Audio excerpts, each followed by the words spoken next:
Friday afternoon, the Jersey City branch of the NAACP, as well as the Police Officers Benevolent Association, held a press conference calling for more transparency in the Mayor Steven Fulop administration. What brings us together with the NAACP?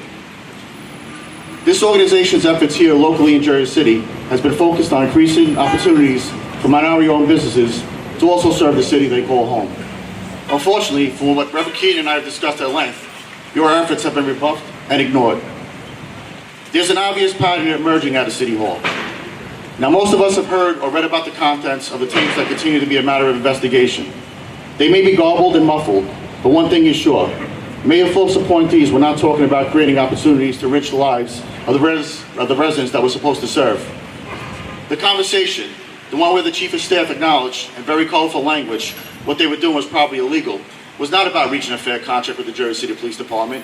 It wasn't about supporting minority-owned businesses. It wasn't about making our parks better. It wasn't about making our streets safer. It wasn't about making sure our children get the education they deserve. It wasn't about any of those things that matter in Jersey City. The conversation was about lining the pockets of a political contributor.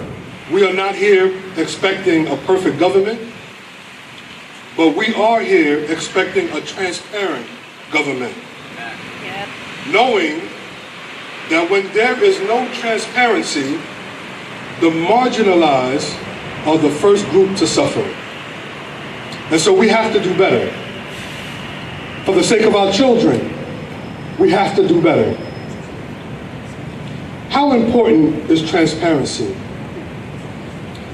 Transparency slows down gentrification. Transparency holds people accountable regardless of their political status.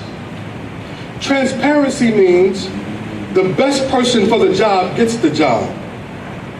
Transparency brings an end to mass incarceration of people of color. I want you to concentrate on the word of hopelessness, because the mayor made mention of it on yesterday, that many of our people, particularly our young people, have lost hope. Well, you know what? Let me tell you where the spirit of hopelessness comes from. It is a spirit of heaviness and oppression. And so I'm here today to say that the people are being oppressed. And I'm going to say to City Hall that it's time to let my people go.